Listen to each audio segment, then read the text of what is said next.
Hey friends, welcome again back to the channel. आखिरी सवाल unit 2 का आर्म्स एंड द मैन के लिए 2018 के पेपर के लिए एंटी रोमांटिक कॉमेडी। कैसे ये प्ले जो है हमारा, ये जो ड्रामा है वो एंटी रोमांटिक कॉमेडी है, इसको हमें प्रूफ करना है। Sure would this play to attack romantic idealism about war. हमें सीधे सीधे पता चलता है जब भी वॉर होती है, नरसंहार होता है, लोग मारे जाते हैं, वुमेंस के ऊपर क्या होती है, ट्रेजेडी आ जाती है, जो बच्चे होते हैं उनका पूरा पूरा भविष्य खराब हो जाता है। बहुत सारे ऐसे सोल्जर्स होते हैं जिनके हाथ पाँव पैर सब कट जाते हैं और वो क्राइसिस में चले जाते हैं, और घर जो होते हैं उनके जो कमाने वाले होते हैं पूरा पूरा क्राइसिस में चला जाता है, सब कुछ तहस नहस हो जाता है। तो ये जो नोशन है ये उसी पे था। At the time of he was writing, जब ये राइट कर रहा था, ये प्ले लिखा जा रहा था, Britain had not been involve in a full scale one for 38 years. Britain जो था ऐसी कोई वॉर में इन्वॉल्व नहीं था। Military romanticism thrives in a long period of peace. Thrives यानी क्या होता है, पनपती थी। ये जो मिलिट्री रोमांटिसिज्म जो था वो पनपता था किसमें, लॉन्ग पीरियड ऑफ पीस, यानी कि लोगों ने इतनी बड़ी वॉर फेस नहीं की थी उस टाइम तक। When there is no inconvenient maimed soldier, maimed मतलब होता है अपंग सोल्जर, यानी कि इतने ज़्यादा वहाँ पे अपंग सोल्जर नहीं आए थे ऑन द स्ट्रीट्स। और शोक, मावरिंग यानी शोक होता है household of national debts to could it. The last at the most fantastic ever outbreak of romancing had been over the charge of the Light Brigade in Crimean War. It had been the same kind of cavalry charge as one described in Arms and the Men. देखो, जो war हुई थी उसमें ऐसा होता है कि Britain ने कभी भी थ्राइव्स नहीं देखे थे। थ्राइव्स यानी कि ऐसे पनपता हुआ रोमांटिसिज्म नहीं देखा था। और मेम्ड सोल्जर इन्होंने भी नहीं देखे थे। मेम्ड यानी अपंग सोल्जर्स, इन्होंने आज तक ज़्यादा अपंग सोल्जर्स देखे नहीं थे, क्योंकि ज़्यादातर ये वॉर जीत ही जाते थे। मेनली ब्रिटेन जो हारा है वो चाइना से हारा है, क्योंकि आज भी चाइना कॉमनवेल्थ गेम्स नहीं खेलता है। ये एक हिस्टोरिकल अप्रोच है। लेकिन इन्होंने कब ये सारी चीज़ें देखी, हाउस होल्ड अप्रोच, यानी कि हाउस होल्ड मावरिंग अप्रोच, यानी कि लोग जो हैं वो सड़कों पे क्या कर रहे हैं, आ गए हैं सड़कों पे क्या कर रहे हैं, मार कर रहे हैं, रो रहे हैं, चिल्ला रहे हैं, चीख रहे हैं, भूख से तड़प रहे हैं। तो ऐसी सिचुएशन कब आती है इनकी, क्रीमेन वॉर में। क्रीमेन वॉर क्या थी, मेरे पास एक आर्टिकल है, मैंने ढूंढा हुआ है, तो मैं उसे एक रिसाइड कर देता हूँ। क्रीमिया का युद्ध जुलाई 1853 सितंबर 1855, यानी कि जुलाई में लड़ा गया था 1853 से, और सितंबर 1855 तक लड़ा गया। क्रीमिया का युद्ध यानी कि वॉर ऑफ क्रीमिया तक काला सागर के आसपास चला युद्ध था, यानी कि ब्लैक सी के आसपास ये युद्ध चला था, जिसमें फ्रांस ब्रिटेन, यानी कि फ्रांस लड़ा था, ब्रिटेन लड़ा था, सर्डेनिया पिडमोंट, उसका पूरा नाम होता है सर्डेनिया पिडमोंट, कॉमा लगा के लिखा जाता है आज के समय में। तुर्की एक तरफ थे, यानी कि सर्डेनिया, तुर्की, ब्रिटेन, टर्की, आज के समय का टर्की, फ्रांस, ब्रिटेन, सर्डेनिया, टर्की वर एक साइड। ये सारे शब्द कितने थे, एक तरफ। और दूसरी तरफ कौन था, दूसरी तरफ रूस था। दूसरी तरफ कौन था, यूएसएसआर था, क्योंकि उस टाइम पे रूस बहुत बड़ी पावर हुआ करता था, इनके पास आर्मी ज़्यादा थी, इनके पास एरिया ज़्यादा था, तो इसके एरिया पे सबकी नज़र रहती थी। तो जाहिर सी बात है उस एरिया को कब्जे करने के लिए छोटे छोटे जो देश थे वो अपनी आर्मी को यूनाइट करते थे और लड़ा करते थे। इसी पैटर्न में एक बार बैटल ऑफ वाटरलू भी हुआ था फ्रांस के अगेंस्ट, जिसमें नेपोलियन हारा था। तो वही सेम सिचुएशन, ये पॉलिटिकल सिचुएशन यहाँ पे क्रिएट हो गई, जिसमें फ्रांस, ब्रिटेन, सर्डेनिया, टर्की एक तरफ हो गया और दूसरी तरफ यूएसएसआर यानी कि रशिया हो गया। उसके बाद क्रीमिया की लड़ाई हुई, को इतिहास का सर्वाधिक मूर्खतापूर्ण तथा अनिर्णय युद्धों में से एक माना जाता है, यानी कि सबसे फुलिश एक्ट था युद्ध करने का, यानी कि लड़ाई करने का। और अनिर्णायक, यानी कि इसमें कोई भी निर्णय नहीं दिया जा सकता, कोई भी क्या किया जा सकता है, जजमेंट नहीं पास किया जाता है कि कौन अच्छा था कौन बुरा था।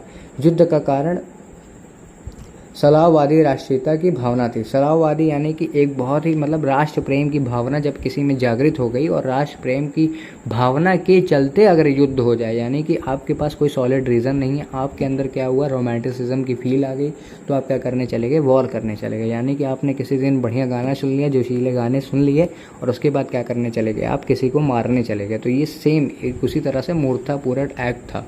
In arms and the man Shaw exposes what he calls the amateurism of the glory of hunting soldier, यानी कि आप दूसरे सोल्जर्स को मारते हो, दूसरे देश के सोल्जर्स को मारते हो, तो ये क्या है, अमेच्योरिज्म है। और क्या कर रहे हो, आप हंट कर रहे हो दूसरे सोल्जर्स को। Through the attitude of Swiss machinery professional who is in the business, जो स्विस मैकेनरी हैं वो क्या है, वो बिजनेस कर रहे हैं, क्योंकि उनके पास क्या है, एमिनेशन थी, बढ़िया बढ़िया वॉर करने के लिए गन्स थे। लेकिन उसके दूसरी तरफ कौन था, वहाँ पे क्या थे, कैवलरी चार्जेस थे, जिनके पास कुछ भी नहीं था, तो वो सीधे सीधे मारे जाते। तो ये क्या था, एक बिजनेस डील जैसा था कि जिसमें ये उतर गए थे। लेकिन बाई फेट इनके जो ये बिजनेस डील होती है वो फेल कर जाती है और इनका लॉस हो जाता है।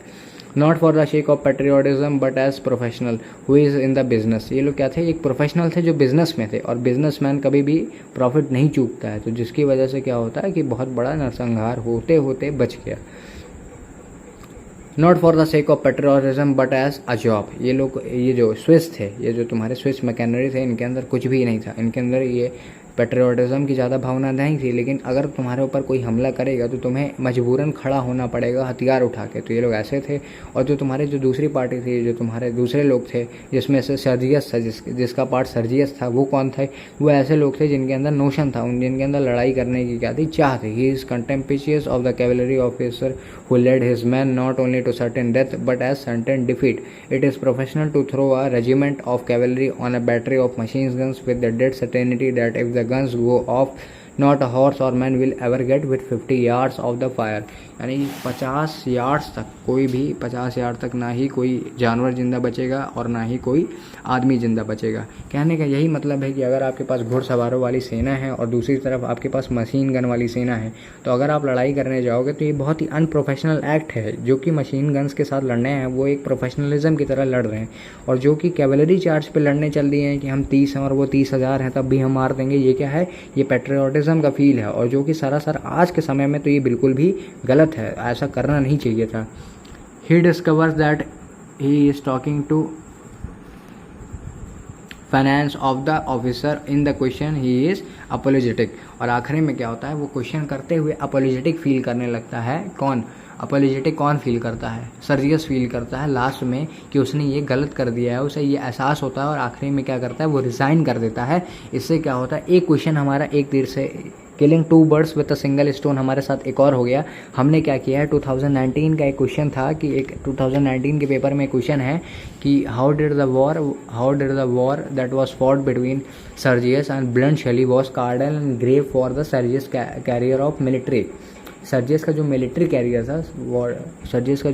कैरियर था उसका ये कार्डल एंड ग्रेव कैसा था? ये जो वॉर थी वो कैसे कार्डल एंड ग्रेव थी? कार्डल एंड ग्रेव का मतलब मैं आपको बता देता हूँ। कार्डल एंड ग्रेव का मतलब होता है जब आप किसी चीज़ को शुरू करो, यानी कि उसको कैंडल से लाइट करो। सी से कार्डल, सी से कैंडल, एक याद करने की ट्रिक दे रहा हूँ मैं। किसी चीज़ को कैंडल को जलाओ और ग्रेव पे जलाओ, यानी कि आप नई शुरुआत तो कर रहे हो। कैंडल जला के आदमी अच्छी चीज़ है, जैसे आप दीप जलाते हो, शुभ काम करते हो तो आप दीप जलाते हो।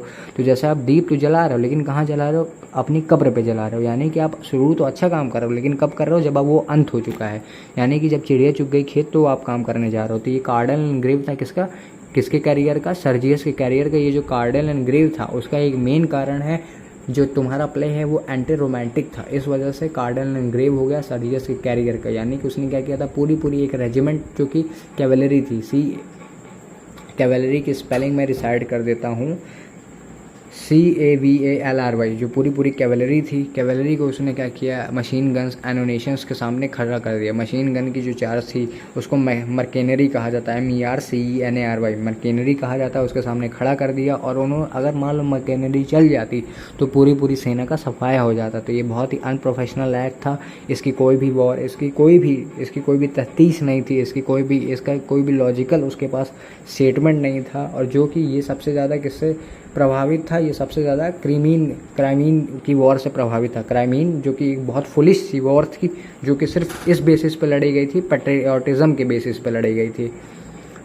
2018 का पूरा पेपर हो गया है। 2019 का एक क्वेश्चन, जिसमें एक क्वेश्चन है, नंबर 1 क्वेश्चन था कि how the war prove to be cradle and grave of the Sergius career. Sergius का कैरियर कैसे ख़त्म हो जाता है वॉर से? तो यही सेम रीजन है कि वो पेट्रियोटिज्म की भावना से लड़ने चला जाता है मशीनरी गन्स वाले सोल्जर से, जिसकी वजह से क्या होता है, पूरी रेजिमेंट का सफाया हो सकता था। इसके बदले में वो प्रमोशन मांगने जाता है, लेकिन उसको क्या मिलता है, उसको डांट पड़ती है और उसको क्रिटिसाइज़ किया जाता है कि तुमने कैसे एक पूरी रेजिमेंट की जान को खतरे में डाल दिया है, केवल इस बेसिस पे कि तुम वॉर की ग्लोरी को एंजॉय कर सकोगे as a rank of military soldier.